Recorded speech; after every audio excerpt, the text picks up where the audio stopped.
ఓం శ్రీ గురుభ్యో నమ. ఓం శ్రీ మాత్రే నమ. జూన్ నెలలో మేషాది ద్వాదశ రాశుల వాళ్ళకి ఎలాంటి ఫలితాలు జరగబోతున్నాయి గోచార రీత్యా తెలుసుకునే ముందు ప్రధానంగా గ్రహగమన గతులు ఏ విధంగా ఉన్నాయి. జూన్ 2వ తారీఖున దేవగురువైన బృహస్పతి మిథున రాశి నుంచి కర్కాటక రాశిలోకి సంచారం చేయటం, రాహు కుంభరాశిలోను, కేతు సింహరాశిలోను, శని మీనరాశిలో సంచారం చేయటం, అలానే జూన్లో కుజుడు మేష వృషభ రాశుల్లో సంచారం చేయటం, రవి వృషభ రాశిలోను మిథున రాశిలోను సంచారం చేయటం, బుధుడు వచ్చేటప్పటికల్లా మిథున కర్కాటక రాశుల్లో సంచారం, శుక్రుడు మిథున కర్కాటక రాశులు అంటే శుక్రుడు బుధుడు మిథున కర్కాటక రాశిలో సంచారం చేయటం, అలానే గురువు కూడా కర్కాటక రాశిలోకి సంచారం చేయటం. అంటే ఇది గ్రహస్థితి. ఈ గ్రహస్థితి ఇవన్నీ కూడా గోచారరీత్యా మేషాది ద్వాదశ రాశుల వాళ్ళకి ఎలాంటి ఫలితాలు జరగబోతున్నాయి అంటే వృత్తిపరంగా, అంటే ఉద్యోగపరంగా, వ్యాపారపరంగా, ఆరోగ్యపరంగా, అలానే విద్య, సంపాదన, నిర్మాణాలు, రియల్ ఎస్టేటు, కన్స్ట్రక్షను, వివాహాలు, శుభ కార్యక్రమాలు ఎలా జరగబోతున్నాయి అంటే మంచి చెడుల యొక్క మిశ్రమాలు ఏ విధంగా జరగబోతున్నాయి. జూన్ నెలలో ఎలాంటి పరిహారాలు తీసుకుంటే మనకు మంచి జరుగుతుంటుంది, ఏ రాశుల వాళ్ళకి శుభము అశుభము జరగబోతుంది, వాళ్ళు ఎలాంటి నిర్ణయాలు చేయాలి, ఎలాంటి పరిష్కార మార్గాలు చూడాలి, ఏమేం పనులు చేయకూడదు, ఏ పనులు చేయొచ్చు, వ్యాపారం చేయొచ్చా, ఉద్యోగంలోకి వెళ్ళొచ్చా, పెట్టుబడులు పెట్టచ్చా, షేర్ మార్కెట్లో శుభ కార్యక్రమాలు చేయొచ్చా, బంధుమిత్రులతో ఎలా ఉండాలి, ఏ విధంగా నడుచుకోవాలి, ఎలాంటి ప్రయత్నాలు చేస్తే లైఫ్లో సక్సెస్ అవుతుంది అనే విషయాలన్నీ కూడా మనం జూన్ నెలలో గోచార రీత్యా మనం తెలుసుకుందాం. మేషాది ద్వాదశ రాశుల వాళ్ళకి ఏ విధంగా ఉండబోతుంది. వృశ్చిక రాశి వారికి గ్రహగమన గతులు అన్నీ కూడా మనం చూసుకునేటట్టయితే వృశ్చిక రాశి వారికి 6వ స్థానంలో కుజుడి యొక్క ప్రభావం వల్ల రియల్ ఎస్టేట్, కన్స్ట్రక్షన్ వాటిలో ముందుకు వెళ్తారు. అలానే ఇళ్ళు, భూములు కొనుగోలు చేసే అవకాశాలు బాగా ఎక్కువగా ఉంటాయి. అలానే డబ్బులు కూడా ఖర్చు చేసి ఆస్తులు కొనుగోలు చేసే అవకాశాలు ఎక్కువ ఉంటాయి. అంటే వీళ్ళకి ఏమవుతుందంటే కరెన్సీ నోట్లంతా కూడా కన్వర్ట్ అయ్యి ఆస్తుల రూపంలో మారిపోయే అవకాశాలు ఎక్కువ ఉంటుంది. జూన్ 15 తర్వాత భార్యాభర్తల మధ్యలో ఇబ్బందులు రాకుండా చూసుకోండి. ఇబ్బందులు వచ్చే అవకాశాలు ఎక్కువ ఉంటుంది. నూతన వ్యాపారాలు ఎట్టి పరిస్థితుల్లో కూడా మీరు ప్రారంభం అనేది చేసుకోవచ్చు, తప్పు లేదు. కానీ స్మాల్ ఇన్వెస్ట్మెంట్ అనేది పెట్టుబడి పెట్టి మాత్రమే చేసుకోండి. అంటే అతి తక్కువగా చేసుకోవటం చాలా ఇంపార్టెంట్. ఎందుకంటే ఈ రాశి వాళ్ళకి, వృశ్చిక రాశి వాళ్ళకు వచ్చేటప్పటికల్లా భాగ్యస్థానంలో గురువు యొక్క సంచారం, అంటే భాగ్యస్థానంలో గురువు యొక్క సంచారం వల్ల అన్నీ కూడా అనుకూలమైన ఫలితాలు జరిగే అవకాశాలు ఎక్కువ ఉంటాయి. ప్రతి విషయంలో కూడా కొంత విజయం సాధించే అవకాశాలు బాగా ఎక్కువ ఉంటాయి. ఇబ్బందులు లేవు. అలానే ఆర్థిక పరంగా పుంజుకుంటారు. అలానే ప్రణాళికాబద్ధంగా రూపొందించుకుంటారు. విద్యార్థులకు అనుకూలంగా ఉంటుంది. ఆర్థిక శుభ కార్యక్రమాలు నిర్వహణ చేస్తారు. అలానే విదేశాలకు వెళ్ళటం మటుకు కొంత వాయిదా పడే అవకాశాలు ఎక్కువ ఉంటాయి. ఆందోళన చెందాల్సిన పనేమీ లేదు. ప్రతి విషయంలో కూడా ఆందోళన చెందాల్సిన పనేం లేదు. అయితే వీళ్ళకి శుక్రుడు యొక్క బలాన్ని మనం చూసుకునేటట్టయితే శుక్రుడు మిథున కర్కాటక రాశిలో సంచారం చేస్తారు. మిథున కర్కాటక రాశులు అంటే 8, 9వ స్థానంలో శుక్రుడు యొక్క సంచారం వల్ల శుభ కార్యక్రమాలు, వాహనాలు కొనుగోలు చేయటం, లగ్జరీగా ఉండే అవకాశాలు, బంగారు ఆభరణాలు, వస్తువులు కొనుగోలు చేస్తారు శుక్రగ్రహం వల్ల. శుభ కార్యక్రమాలు ఆర్గనైజేషన్ చేస్తారు. కేతువు యొక్క బలం వల్ల తీర్థయాత్రలు, పుణ్యక్షేత్రాలు వెళ్ళటం, శని యొక్క బలం వల్ల స్థానచలనము, చతుర్థంలో రాహు వల్ల తల్లి యొక్క ఆరోగ్య విషయంలో శ్రద్ధ పెట్టాలి. అలానే 6వ స్థానంలో కుజుడు వల్ల భూములు, ఇళ్ళు కొనుగోలు చేయటం, సప్తమంలో కుజుడు రాగానే భార్యాభర్తల మధ్యలో చికాకులు రాకుండా చూసుకోవాలి. రవి యొక్క ప్రభావం వల్ల కొంత ఆరోగ్యపరంగా ఇబ్బందులు లేకుండా చూసుకుంటే వాళ్ళకంతా మంచి జరిగే అవకాశం ఉంటుంది. నేను కొన్ని పరిహారాలు చెప్పబోతున్నా. ఆ పరిహారాలు పాటించండి. మీకు మంచి జరిగే అవకాశాలు ఖచ్చితంగా ఉంటాయి. ప్రధానంగా మనకి ఉద్యోగపరంగా ఇబ్బందులు కలుగుతున్న వాళ్ళు ఎప్పుడూ కూడా రవి యొక్క ఆరాధన చేయాలి. అంటే సూర్య భగవానుడి యొక్క అనుగ్రహం అనేది ఉండాలి. అంటే రుద్రుణ్ణి ఆరాధన చేయాలి. అంటే సూర్య నమస్కారాలు చేయటంతో పాటు రుద్రుణ్ణి ఆరాధన చేయటం కూడా చాలా మంచిది. అంటే ఈశ్వరుడి యొక్క ఆరాధన, శివాలయం యొక్క ప్రదక్షిణ, అలానే సూర్య జపం, జపాకుసుమ సంకాశం కాశ్యపేయం మహాతిథిం తమోరిం సర్వపాపగ్నం ప్రణతోస్మి దివాకరం అనే మంత్రాన్ని చక్కగా చదువుకోవాలి. సూర్యుడి యొక్క ఆరాధన చేయాలంటే సూర్యుడు ఆరోగ్య ప్రదాత, ఉద్యోగ ప్రదాత. అంటే ఆరోగ్యం కూడా బాగుండాలంటే శరీరే జర్జరీభూతే వ్యాధిగ్రస్తే కళేబరే ఔషధం జాహ్నవీతోయం వైద్యో నారాయణరి అనే మంత్రాన్ని చక్కగా చదువుకోండి. మానసికంగా ప్రశాంతత లేదా మానసికంగా ఇబ్బంది పడుతున్నారా అంటే చంద్రుడి యొక్క ఆరాధన చెయ్యాలి. చంద్రుడి యొక్క ఆరాధన చేయటం అంటే ప్రధానంగా క్షీరపుత్రాయుధి అమృతతత్వాయుధిమే తన్నో చంద్ర ప్రచోదయాత్ అనే మంత్రాన్ని చక్కగా చదువుకోవాలి. చదువుకోవటం వల్ల మంచి జరిగే అవకాశాలు ఎక్కువగా ఉంటాయి. అలానే దదీశంక తుషారాభం క్షీరోదారణం సంభవం నమామి శిశిరం సంభరు భూకట భూషణం అంటారు. అంటే చంద్రుడి యొక్క ఆరాధన చేయాలి. చంద్రుడి యొక్క ఆరాధన చేయటం వల్ల మనకు మంచి జరిగే అవకాశాలు ఎక్కువగా ఉంటాయి.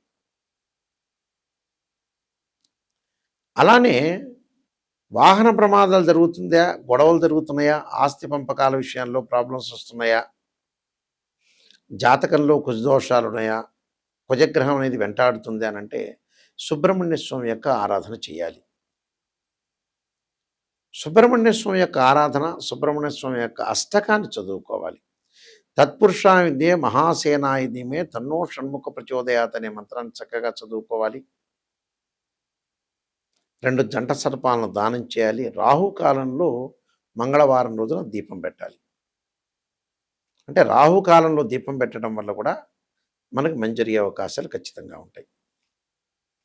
అలానే బుద్ధి వికసించట్లేదా, ప్రణాళికాబద్ధంగా రూపొందించుకోవట్లేదా అంటే బుధుడి యొక్క ఆరాధన చేయాలి. బుధవారం రోజున గణపతి యొక్క ఆరాధన, గణపతిని ఆరాధన చేయాలి. అది ఎలాంటి గణపతిని ఆరాధన చేయాలి అనంటే గకార అష్టోత్తరంతో స్ఫటిక గణపతిని కానీ, నవగ్రహ గణపతిని అంటే నవగ్రహ ధాన్యాలతో చేసిన ధాన్య గణపతిని కానీ, పగడపు గణపతిని కానీ, ఎమరాల్డ్ స్టోన్తో చేసిన గణపతిని కానీ ఆరాధన చేయాలి. ఎమరాల్డ్ స్టోన్తో చేసిన గణపతి చాలా బాగుంటుంది. బుధవారం రోజున ఉపవాసం ఉండటం, గణపతి దేవాలయాలకు ప్రదక్షిణ చేయటం, పిల్లలకి పుస్తక దానం చేయడం చాలా మంచిది. ధనం కలిసి రావట్లేదా, విద్యలో అనుకూలంగా ఉండట్లేదా, ఎంత డబ్బు వచ్చినా కూడా ఖర్చు పెడుతున్నారా అంటే గురువుకి అంతరిక్ష దేవత అయిన తారామహాదేవి యొక్క స్తోత్ర పారణం చేయడం చాలా మంచిది. అలా తారామహాదేవి యొక్క స్తోత్ర పారణం చేయాలి. గురువు యొక్క ఆరాధన, దత్తాత్రేయ స్వామి యొక్క కవచం, దత్త కవచాన్ని చదువుకోవటం కూడా చాలా మంచిది. అలానే వివాహ శుభ కార్యక్రమాలు కావట్లేదా అంటే శుక్రుడి యొక్క ఆరాధన చేయటం, కమలాదేవి యొక్క స్తోత్ర పారణం చేయాలి. కమలాదేవి యొక్క స్తోత్ర పారణం చేయటం వల్ల అనుకూలంగా జరుగుతుంటుంది. ఎల్నాటి శని, కంటక శని, పొంగు శని, అర్ధాష్టమ అష్టమ శని, శని మహర్దశలు బాగుండట్లేదా, దక్షిణాకాళి యొక్క స్తోత్ర పారణం చేయటం, శనికి నల్లని ద్రాక్షారసంతో అభిషేకం చేయటం మంచిది. విదేశాలకు వెళ్ళట్లేకపోతున్నా, రాహుకేతుల యొక్క దోషం ఉంది అనంటే రాహుకి కేతువులకి ధూమవతి చిన్నమస్తాదేవి యొక్క స్తోత్ర పారణం చేయటం, నవనాగా మండల పూజ చేయటం, నాగరాజాయుధే పృథ్వీధరాయుధీమే తన్నో సర్ప ప్రచోదయాత్ అనే మంత్రాన్ని మినుములు ఉలవలు దానం చేయటం చాలా మంచిది. ఇలా చేయటం వల్ల విదేశాలకి వెళ్ళలేని వాళ్ళు, జ్ఞానం కలగలేని వాళ్ళు, ఆటంకాలు కలుగుతున్న వాళ్ళందరికీ కూడా ఈ స్తోత్ర పారణం చేయటం వల్ల వీళ్ళకి మంచి జరిగే అవకాశాలు ఖచ్చితంగా ఉంటాయి. ఇవన్నీ కూడా మీరు పాటించాలి. ధనపరంగా ఇబ్బందులు కలుగుతున్న వాళ్ళు ఖచ్చితంగా యక్షాయ కుబేరాయ వైశ్రవణాయ ధనధాన్యాధిపతే ధనం ధాన్యం సమృద్ధిమే దేహిమే దాపైస్వ అనే మంత్రాన్ని, అలానే ఆరోగ్యపరంగా ఇబ్బందులు కలుగుతున్నవాడు శరీరే జర్జర్యుభూతే వ్యాధిగ్రస్తే కళేబిరే ఔషధం జాహ్నవీతోయం వైద్యో నారాయణ హరి అనే మంత్రాన్ని కూడా చక్కగా చదువుకోవాలి. చదువుకోవటం వల్ల మంచి జరిగే అవకాశాలు ఖచ్చితంగా ఉంటాయి. అంటే ఇవన్నీ కూడా పాటించాలి. ఇవన్నీ కూడా రెమెడీస్ చేసుకోవటం వల్ల మనం మంచి జరుగుతుంది. కానీ జాతకాన్ని చెప్పించుకునేటప్పుడు ఎప్పుడూ కూడా కేవలం పాజిటివ్నే కాదు, నెగిటివ్ని కూడా ఆలోచన చేయండి.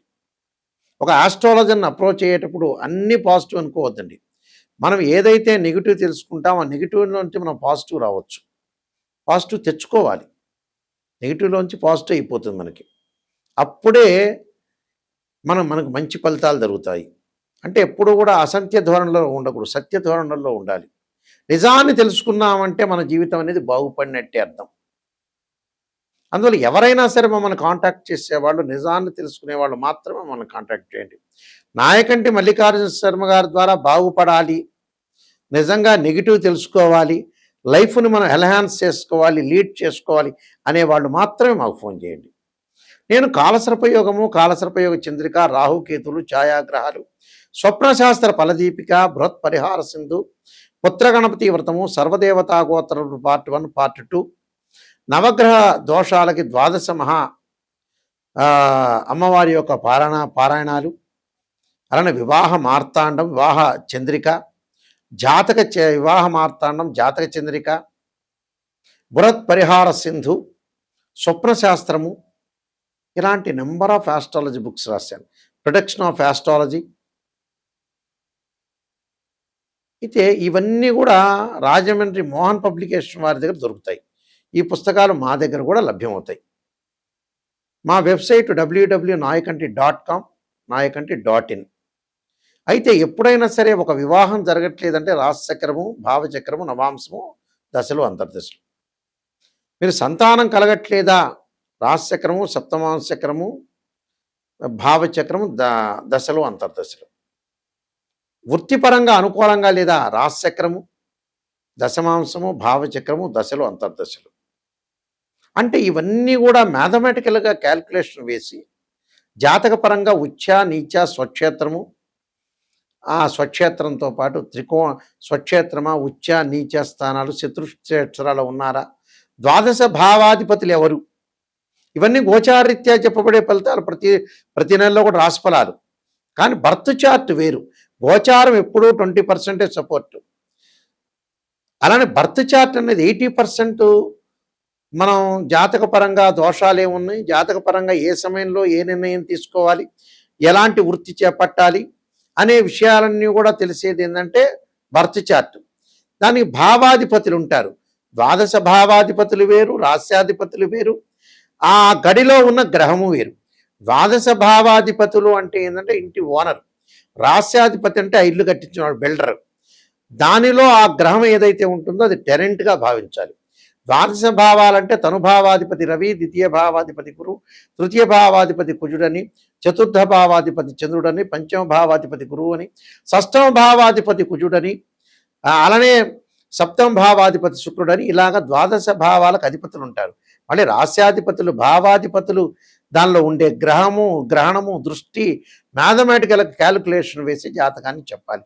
ఎలా పడితే అలా చెప్తే జాతకం అనేది కాదు. దీనిలో రకరకాల పద్ధతులు ఉంటుంది. వైదిక ఆస్ట్రాలజీ ఉంది, కేపీ రామన్ పద్ధతి ఉంది, బివి రామన్ సంబంధించిన పద్ధతులు ఉన్నాయి. అంటే రకరకాల ఆస్ట్రాలజీ సంబంధించిన ప్రొడక్షన్స్ ఉంటాయి. ఆ ప్రొడక్షన్ రీసెర్చ్ చేసి బాగా అనాలిసిస్ చేసి కంప్లీట్గా ఓ పిక్చర్ ఇస్తే ఆ వృత్తిలోనే ఉంటాడు. ఏం చేయాలి, ఎలాంటి నిర్ణయాలు తీసుకోవాలి అనే విషయాన్ని మనం కూలంకషంగా ఆలోచన చేస్తేనే జాతకం చెప్పచ్చు.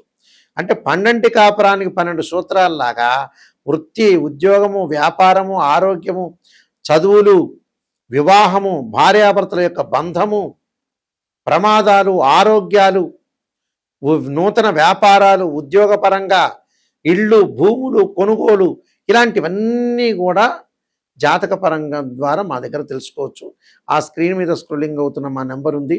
ఆ నెంబర్, ఎందుకంటే మేము వంశపారంపర్యంగా చెప్పే వ్యక్తులం కాబట్టి ఓపెన్‌గా చెబుతున్నాం. ఏదైనా నా దగ్గర ఓపెన్‌గా చెప్పించుకోండి. క్లియర్‌గా చెప్పించుకునే వాళ్ళు మాత్రమే రండి. మీ అందరికీ కూడా మంచి జరగాలని శ్రీ పరమేశ్వరుడి యొక్క కరుణా కటాక్షము, శ్రీ పరమేశ్వరి యొక్క కరుణా కటాక్షం ఆశిస్తూ సర్వే జనా సుఖినో భవంతు.